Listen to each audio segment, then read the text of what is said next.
प्रणाम, नमस्कार, बहुत स्वागत है आपका उस कार्यक्रम में जिसका नाम है हे प्रभु आनंददाता।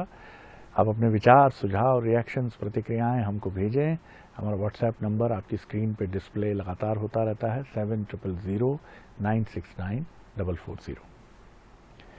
एक पुरानी हिंदी फिल्म का गीत है, दिलीप कुमार साहब संभवतः उस फिल्म में थे, जितना मैं स्मरण कर पाता हूँ। ये दूर के मुसाफिर हमको भी साथ ले ले रे, हम रह गए अकेले। बड़ा पीड़ा से भरा गीत था और इसको सुनने के बाद एक रिक्तता, एक खालीपन, क्योंकि किसी की पीड़ा से भरा आर्तनाद जैसा पीड़ा से भरा एक शब्द पूरे इस गीत में बार बार झलकता है। लेकिन इस गीत को सुनते हुए मेरे मन में ये बात भी आई कि हम सब आखिर एक दूर के सफर पर ही तो निकले। जीवन क्या है?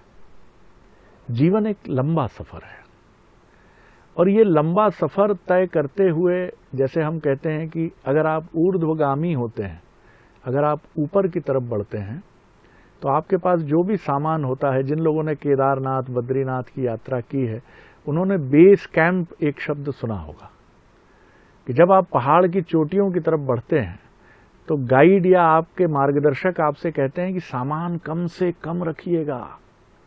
इसीलिए बेस कैंप बनाए जाते हैं, जहां आपकी गाड़ी जहां तक जा सकती है या किसी मैदानी इलाके में गाड़ी रुक जाती है और फिर आप पैदल चलते हैं।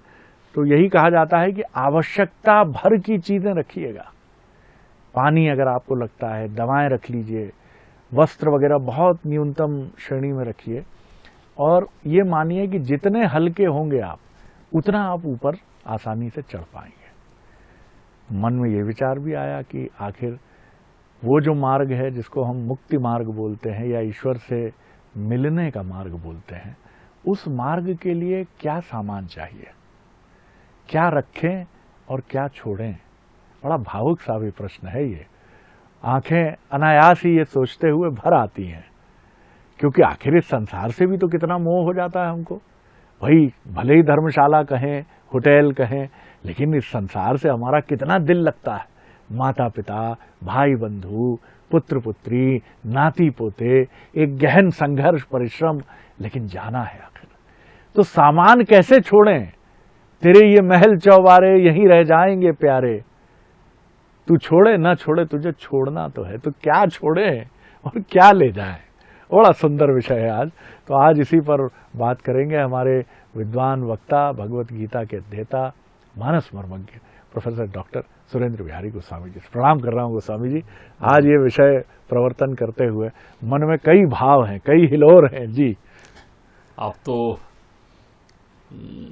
मुझे दर्शन के भी छात्र लग जाते हैं बहुत बार जी, और छात्र के आचार्य ही लग जाते हैं जब अनेकों प्रकार के विश्लेषण करके, मंथन करके हे प्रभु आनंददाता के रसिक श्रोताओं के लिए आप जब विषय लेकर आते हैं तो वो चिंतन करने में मुझे भी आनंद आता है, क्योंकि कोई विषय ऐसा छिड़े जी। कोई हमारे पिताजी कहा करते थे कि जैसा तुम साज बजाओगे वैसा मैं गाने लगूंगा। बिल्कुल ठीक बात है। जैसा गाना वैसा बजाना जी। तो वो एक बड़ा आनंद का विषय है जी। देखिए एक बात समझिए, मुझे याद आता है कि मैं अपने एक बड़े धनाढ्य मित्र के पास बैठा हुआ था। उनसे बातचीत करते समय वो बार बार इशारा कर रहे थे, वो मेरा ब्रीफ केस उठा के रख देना, वो मेरा ब्रीफ केस उठा के रख देना, नीला वाला रखना, काला वाला नहीं रखना। अच्छा जी। तो मैंने कहा भाई ये तुम्हारे ब्रीफ केस जो हैं इसके रंगों के आधार पर उठा के रखवाते हो, क्या बात है, क्या जादू है इसमें? बोले मैं महीने में 20 दिन बाहर की यात्राएं करता हूँ और अलग अलग देश और विदेश की यात्राएं करता हूँ, तो मेरा सामान हमेशा तैयार और जमा रहता है। तो मैं जिस स्थान पर जाना होता है, देश के किसी आसपास के स्थान में जाना होता है, तो मैंने बता रखा है इस रंग का ब्रीफ केस, वहाँ के लिए इस रंग का ब्रीफ केस। तो मैंने कहा आपकी तैयारी हमेशा रहती है? बोले मिनटों में, बस खाली मैं कई बार फोन करता हूँ तो ड्राइवर अटैची लेकर एयरपोर्ट आ जाता है। तो मैंने कहा आप बड़े व्यवस्थित रूप से जीवनचर्या आप कर रहे हैं। बात करते करते पता नहीं क्यों उस दिन अनायास मेरे मुखारबिंद से निकल गया कि और आप अपनी लंबी यात्रा की तैयारी भी करके रखते हैं कि नहीं? तो बोले लंबी यात्रा यानी? मैंने कहा एक यात्रा तो वो भी आएगी ना किसी दिन जहाँ से हमें लौटना नहीं है, तो वहाँ की तैयारी करके रखते हैं जी। और वो बड़े उदासीन हो गया। मैंने कहा क्षमा करना, मेरा उद्देश्य आपको वो याद दिलाने का नहीं है, क्योंकि ये तो आप किसी से भी पूछ लें जाकर ये कह कि आपको जब लंबी यात्रा में जाना होगा, ऐसी यात्रा में जहाँ आप अपने घर जाएंगे, तो उसकी क्या तैयारी आपने कर रखी है। तो उनका उत्तर जो है वो एकदम प्रत्युत्तर देने की स्थिति में नहीं होंगे। हमारे यहाँ तो सदाचार में एक पाथे की बात की गई है जी। जब भी पुराने समय, देखिए यात्रा का वर्णन, अगर आपको यात्रा का आनंद लेना है तो पुराने जमाने में आप खो जाइए, आप अपने बालपन में खो जाइए, आप अपने माता पिता के साथ की गई यात्राओं को याद करिए, आप अपने छात्रावास जीवन में खो जाइए तो भी यात्राओं का आनंद आएगा। कि जब आप अपने सामान के साथ निकलते थे तो आपको एक टिफिन भी महतारी दे दिया करती थी जिसमें पूड़ी सब्जी या पराठे या कुछ रखे होते थे अचार के साथ, और वो रास्ते में बड़ा खाते जाते थे, स्वादिष्ट लगता था। फिर वहां से चिट्ठी लिखा करते थे कि माँ, अपन ना लिखे तो पूछते थे कि बेटा वो कैसा रहा टिफिन, तुमको अच्छा लगा कि नहीं, और खा लिया था कि नहीं, पानी की बोतल थी कि नहीं तुम्हारे पास में, इत्यादि इत्यादि हमसे बातें किया करते थे। तो हमारे यहाँ सदाचार में, अध्यात्म की भाषा में एक सुंदर बात कहा जाता है कि आप जिस दूरी पर जाएंगे उसके लिए पाथे रख लीजिए। पाथे है ने वो पुटरिया जो वहां आपको भूख लगने पर, प्यास लगने पर काम आएगी। फिर आप चूंकि लंबी यात्रा में जाते हैं तो आप बहुत सामान लेकर जाते हैं, तो आपने भी यहाँ जितना सामान जोड़ रखा है उसको एक नजर देख लीजिए कि वो सामान आपके साथ, कौन कौन सा सामान आपके साथ जाना है और कौन कौन सा सामान छोड़ जाना है। तो आपको निराशा लगेगी कि आपको तो वहां अकेले ही जाना है जी। तो जब अकेले जाना है तो फिर आप कैसे यात्रा करें, तब आप असक्त हो गए होंगे, तब आप जर्जर हो चुके होंगे, तब आपकी स्थिति दीन और दरिद्र की हो चुकी होगी, तब आप वो लंबी यात्रा करेंगे कैसे, क्योंकि वहां पथरीली गर्म जमीन मिलेगी आपको, वहां बाढ़ की नदियां मिलेंगी आपको, वहां कांटे चुभेंगे आपको, तब ऐसे समय में आप क्या करेंगे, कैसी यात्रा करेंगे। तो मुझे एक बड़ा सदचरित्र याद आता है, मानस में तो ऐसे अनेक चरित्र हैं, उन यात्रियों की हम अगर चर्चा करना देखें कि जिन्होंने हमको सिखाया है कि हम लंबी यात्रा कैसे करें। उस यात्रा को, वो लंबी यात्रा का अर्थ होता है अनंत की यात्रा करना, उस यात्रा में पहुंचना जहां आप अपने घर पहुंचेंगे। आप तो सराय में, आप तो मुसाफिर खाने में, आप तो होटल में, आप तो रेस्टोरेंट में रुके हुए हैं ना, तो आपकी यहाँ की तैयारियों का कोई लेना देना नहीं है जी। ना यहाँ के नोट काम आने हैं वहां पर, सही बात ना। आप कहेंगे साहब मैं बड़ा पुण्य कर्म कर रहा हूं तो वो काम आएंगे, खोच आने को जाइए जमपुर को सुरपुर प्रधान को। आपने अपने हिसाब से पुण्य किया है, उनके रजिस्टर में वो पुण्य के रूप में लिखा गया है कि नहीं लिखा गया है। कहीं ऐसा तो नहीं कि आपकी कटी टिकट कट जाए वहां पहुंच करके कि आप कहें देखो मैंने इतना पुण्य किया, उन्होंने कहा अभिमान से किया है, वो तो जीरो हो गया, शून्य हो गया, तो आप ठगे जाएंगे वहां जी। वाह। तो आप कहेंगे मैं इतना जाप, इतना पूजा, इतना दान कर्म कर रहा था, उन्होंने कहा इन सब के पीछे तेरा अभिमान था, तो ये सब कट गए, ये तूने अपने लिए नहीं किया, तूने किसी को दिखाने के लिए किया, तूने स्वार्थवश किया।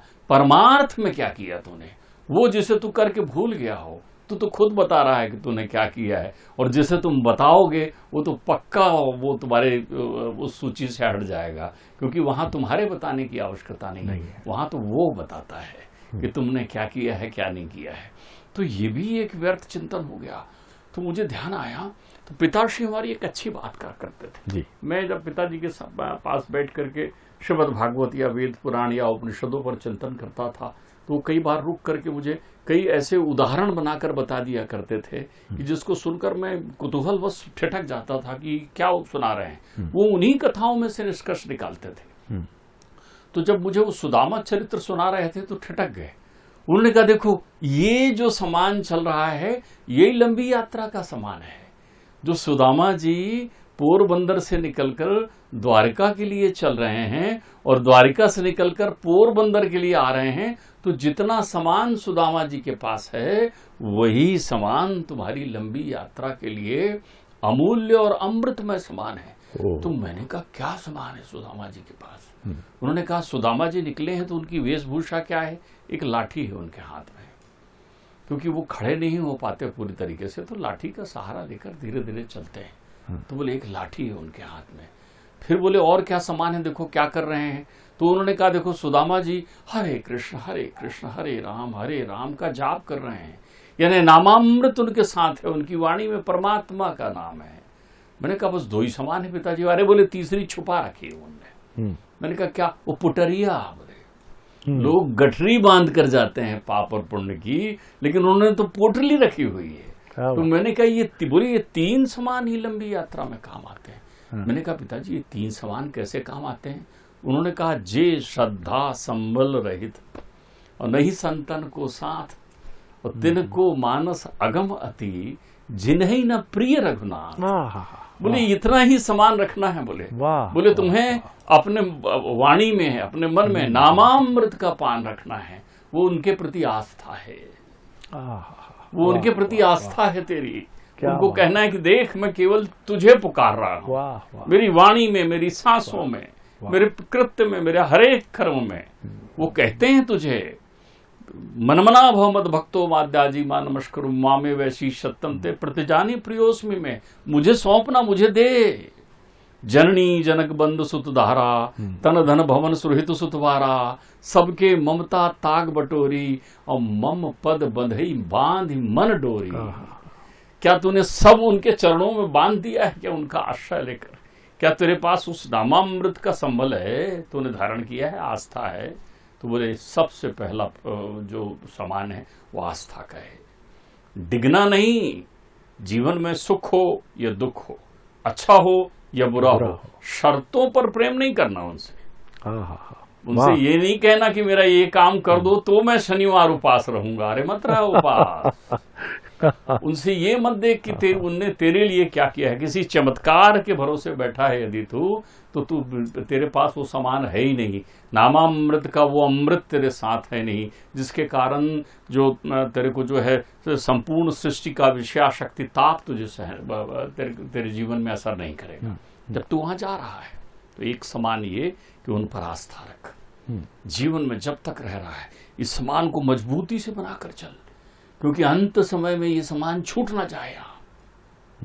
रसना बड़ी मतवाली है, वो सारी प्रक्रियाओं के लिए इधर उधर डोलेगी, उसके लिए नहीं डोलेगी। तो अभी से अभ्यास करते रहा, ये रसना बंद हो जाएगी। जब सांसें उल्टी होने लगेंगी ना शरद जी, तब ध्यान रखिए। अपन बोलते रहते हैं बाबूजी कुछ बोलो, माँ कुछ बोलो, तो लेकिन ना बाबूजी बोल पाते ना माँ बोल पाती। तब तू सांसों का अभ्यास करा देना, तो मौन मंत्र का जाप करना, क्योंकि लंबी यात्रा में मौन मंत्र जो है सबसे सुंदरतम मंत्र होगा।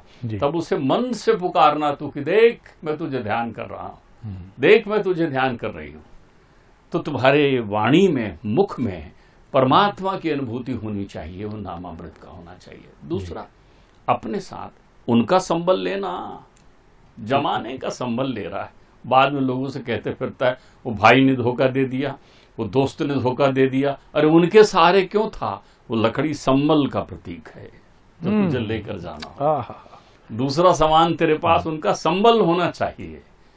किसी भी उसमें राजी हैं हम, उसमें जिसमें तेरी रजा है, इसमें भी वाह है, उसमें भी वाह है। सुख आए तो भी तेरा संबल, दुख आए तो भी तेरा संबल।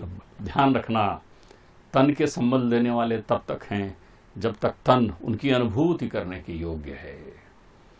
जिस समय तन बेसुध हो जाएगा ना, अस्पताल में पड़ा होगा, तब तू ध्यान रख लेना, जब तू अर्ध चेतना से अचेतन अवस्था को प्राप्त कर रहा होगा, बेसुध होने को होगा, तब तेरे तन के संबल देने वाले भी तेरे वहां नहीं खड़े होंगे। कौन देगा तुझे संबल? लकड़ी। सुदामा जी ने उनका संबल ले रखा था। वाह, कि द्वारिकाधीश का संबल है मेरे साथ। घरों में जाकर आवाज लगाते थे भिक्षाम देही माँ, और ये सोचकर नहीं जाते थे कि ये मुझे देगी, ये सोच के जाते थे कि वो उसकी इच्छा हो तो दे, ना हो तो ना दे। वो तो मांगते ही नहीं थे, तो हम सौंपते ही नहीं ना उसको अपने आप को।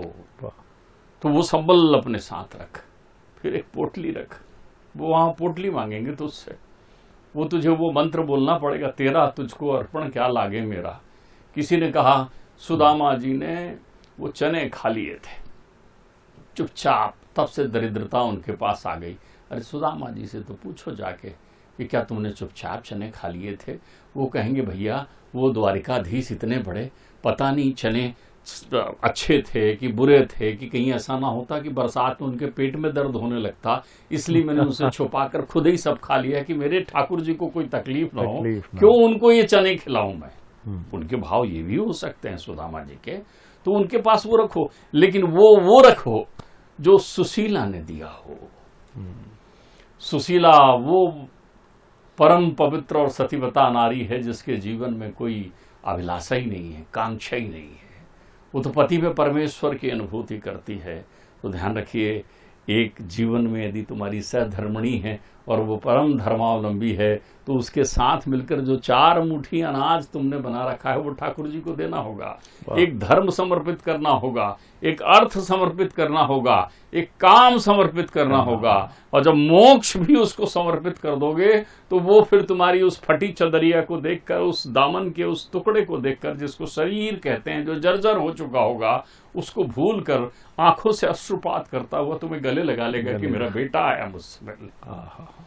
तो अपने जीवन में ये 3 सामग्रियां जरूर आप रखिए, उस पर उसके नामामृत का पान करते रहिए, उस पर अपनी आस्था सुदृढ़ रखिए, संबल रखिए, और जो भी कुछ करिए, चाहे धर्म करें, चाहे अर्थ करें, चाहे काम करें, चाहे मोक्ष की अभिलाषा करें, वो सब उसको समर्पित करते चलिए, उसको दे दीजिए, क्योंकि यही 4 मुट्ठी पुटरिया तुम्हारे साथ चलेगी, तब उससे मुलाकात होगी तुम्हारी। आंखें भर आई डॉक्टर साहब, आज कंठ जो है लरज रहा है, क्योंकि ये भ्रम का फेरा कब तक चलेगा साथ।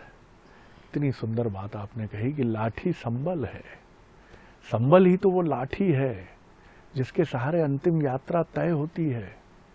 और पुटरिया में अपने कर्मों का हिसाब किताब है, और बहुत सच्चा हिसाब किताब लेकर चलिए। छोटा सा, कुछ बड़ा वहां बखान करने की जरूरत थोड़ी है।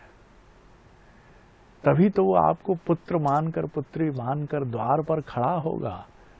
अरे आप उसके मन को समझ ही नहीं पाए हैं अभी तक। वो तो भाव से भरा है, वो तो उतर आता है, छोड़ देता है अपना संसार छोड़कर दौड़ पड़ता है। ये आया है मेरा पुत्र, मेरी बिटिया आई है, जाना है मुझे। लक्ष्मी जी ठिठक जाती हैं, पार्वती जी ठिठक जाती हैं, वो देखती रहती हैं कि मेरे स्वामी को हो क्या गया, ये आज कैसा व्यवहार कर रहे हैं। लेकिन हम नहीं समझ पाते। आज इस विषय ने तो हृदय को ऐसा झंकृत किया है कि अंतिम समय में क्या लेकर चलें हम ईश्वर की तरफ। कितना मन में रहता है। ये प्याऊ हमने शुरू की, इस धर्मशाला को बनवाया, इस मंदिर के निर्माण में इतना अंशदान दिया, इतने लोगों को, भिक्षुकों को प्रति शनिवार सोमवार भोजन कराता आया हूँ, इतने निशक्त और इतने विद्यार्थियों को, गरीब विद्यार्थियों को उनके पाठ्यक्रम की सामग्री दी है। ना, कहा और सब व्यर्थ हुआ। उस समय तो सिर्फ संबल है आपका, और पुटरिया में चने के कुछ दाने हैं, बस इतना ही चाहिए। तो ये तय कर लीजिए कि उस सफर में जाते समय हमारे पास क्या होना चाहिए। शब्द नहीं है मेरे पास। प्रणाम कर रहा हूँ गोस्वामी जी, आपका ये जो ज्ञानामृत ईश्वर के माध्यम से आपकी वाणी हम सब तक पहुँचती है। कई बार मैं सोचता हूँ कि क्या इस पर हम सब प्रतिक्रिया दें। बहुत हृदय से सभी की तरफ से, मैं व्यूअर्स की तरफ से प्रणाम करता हूँ आपको, और कामना भी करता हूँ कि इस कार्यक्रम के माध्यम से ये अमृत धारा इसी रूप में निर्झर बहती चली जाए। बहुत प्रणाम आपको। अगले एपिसोड में एक और विषय लेकर उपस्थित होंगे।